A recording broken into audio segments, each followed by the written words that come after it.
like me to call the Daily Bugle and tell them that Jameson is full of it.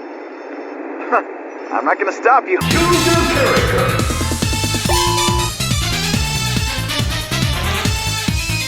Hello amigos, Ramen coming at ya. Spider-Man games have come really far in recent years, with Marvel's Spider-Man 1 and 2, as well as Miles Morales being very successful. These games took from previous Spider-Man games and improved the formula, giving us a smoother and a more enjoyable experience. But while it is easy to look forward, it's nice to take a look back when Sony decided to reboot Spider-Man with Andrew Garfield, giving us Amazing Spider-Man 1 and 2. A studio by the name Beanox, a company who had a ton of Spider-Man games under their belt, was tasked to make 2 games based on this new Spider-Man. The question is, are these games good? Do they hold up? And do they make you feel like Spider-Man? Well, crawl down that spiderweb, cause we're going back to see if Amazing Spider-Man 1 and 2 are worthy of being called Spider-Man games. Let's get into it.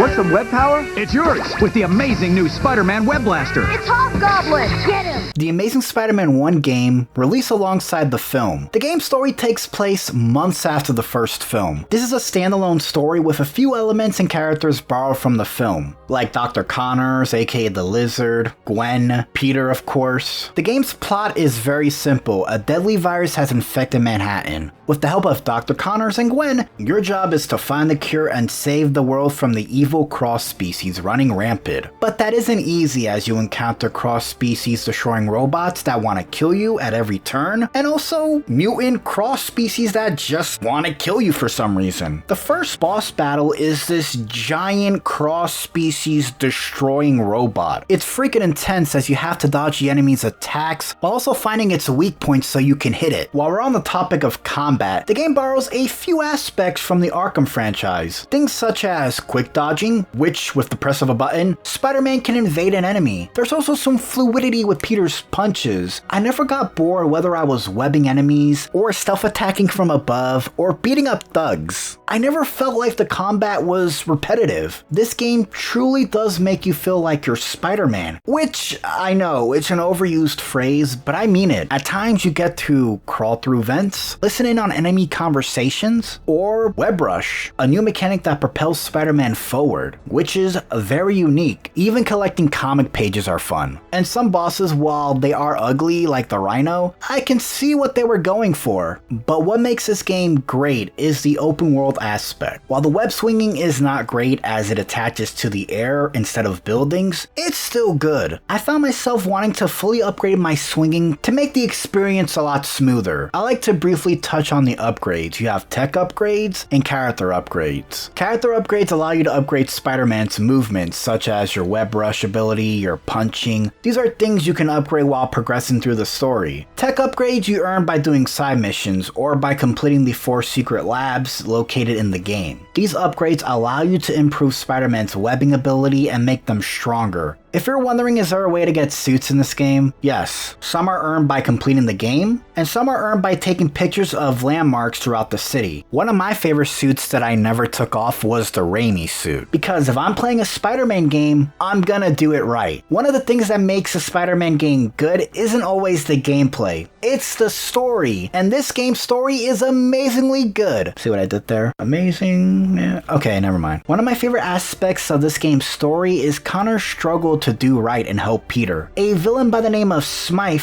who's introduced early in the game, does some really evil stuff. Upon finding out who Peter is, he kidnaps Connors and baits Peter, and Peter's powers get taken away by Smythe. We get this creative level where you navigate this factory with no powers. You'd think it'd be boring because you don't have spider powers, but it was pretty fun. It made me wish there was more experimental levels in this game. As Peter is on the verge of death as the nanobots slowly eat him away, Connor takes the lizard serum to stop Smythe.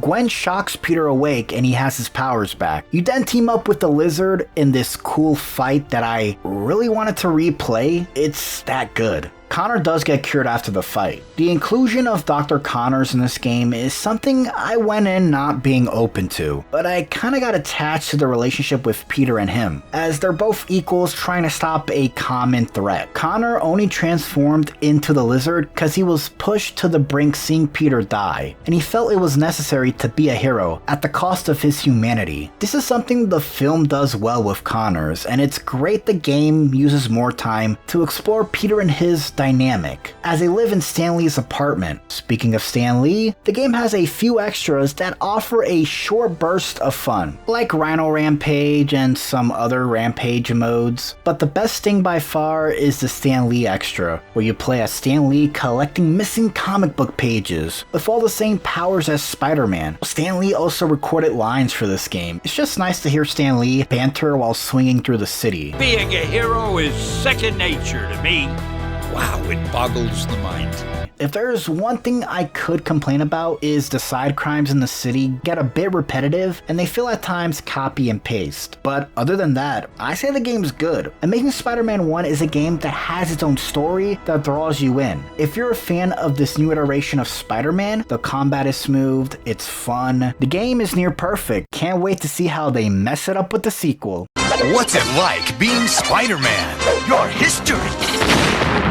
So who's on my tail this time? The Amazing Spider-Man 2 movie released in 2014, and the movie sucks for many reasons. One issue being having too many villains that overcomplicate the plot. Unfortunately, that is the same reason this game has. Amazing Spider-Man 2 released a month before the movie, or should I say rushed, as the game had to coincide with the movie's release. Unlike the first game where it's its own standalone story that's easy for newcomers and fans, the Amazing Spider-Man 2 game borrows elements from the first movie and the second, as well as comics, and they mash it all together and it becomes one big mess. The plot for this game is set 2 years after the first game. Peter, who is for some reason still thinking about Uncle Ben's death, goes on a mission to find the killer who killed Uncle Ben. Then you discover the dude got killed by Carnage. Problem with this game is that it's juggling multiple side plots that aren't given much time to develop. We get subplots where Kraven trains Peter only for him to double cross him and to lead him to Kingpin. There's a subplot with Electro that's borrowed from the movie. Then there's Harry Osborn's Green Goblin subplot from the movie combined with the Kingpin subplot. The game has too much going on and it's hard to be invested in the story. Rather than focusing on maybe 2 or 3 villains, the game has a total of 8. The last villain is Carnage, which feels really unnecessary.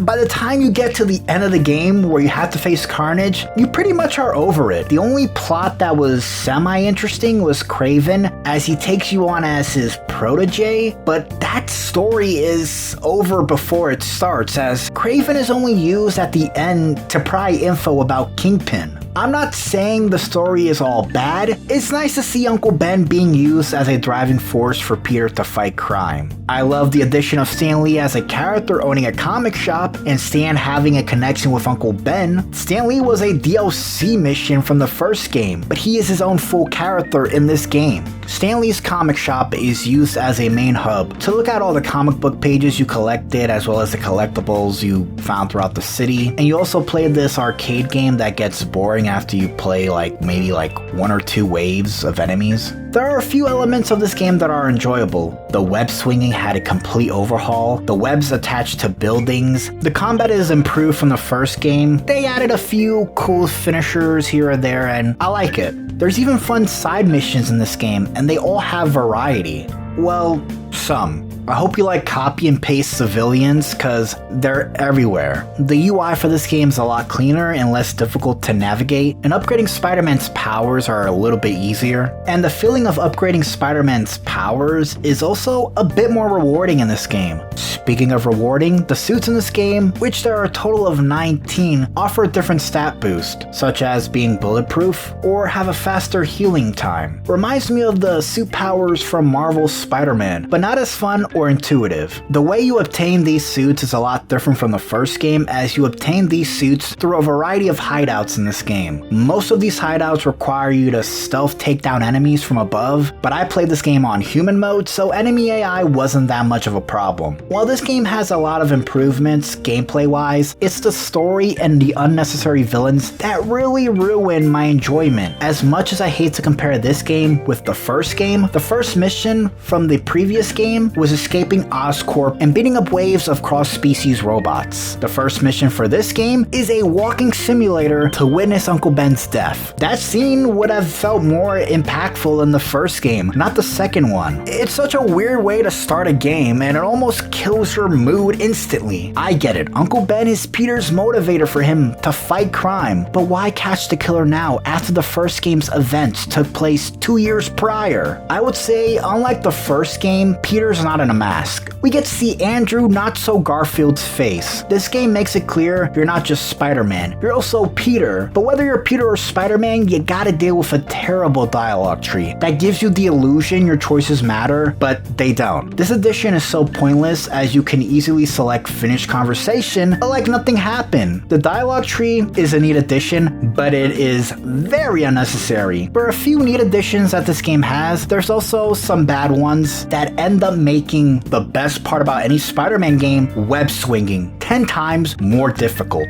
The addition of the Oscorp task force and the menace system makes swinging around the city a pain. The Oscorp task force is everywhere. The task force and the menace system are two things that did not need to be in this game. Sometimes, if you don't save a person from a burning building, expect the task force to ramp up security and for you to be screwed. If everyone hates Spider-Man, well, guess what? The task force hates Spider-Man too. Amazing Spider-Man 2 could have been a great game. The web swinging's great, as well as the combat. Stan Lee's awesome, but it's the unnecessary villains, the over-bloated story, and the weird choices that makes this just as bland as the movie tie-in. This game was rushed out, so I don't blame Beanox, as their job was to release this game close to the movie. But what made the first game good is that it didn't rely on the movie for its plot. It took the movie characters and created its own narrative that took place after the movie. The problem with this game is that it's trying to be the movie and its own thing all at once, when it just needs to be its own thing. After the negative reception this game received, Activision lost the rights to Spider-Man. Amazing Spider-Man 2 was a game that's full of bad storytelling, bad choices, and at times, well, I'm gonna say this, bad level design. It's a game that could have been good if given more time and more creative freedom. The Amazing Spider-Man games came out during the film's hype and popularity. The games tried telling a new story with these new characters. While the second game failed at delivering a good story, the first game did. Amazing Spider-Man 1 takes the main movie characters and uses them to create its own narrative. While the second one might have improved the formula and the gameplay of the first game, it failed at making people connect to Peter. Or should I say, it doesn't give us enough time to connect with him at all. There's so many stories and subplots, it doesn't take time to breathe.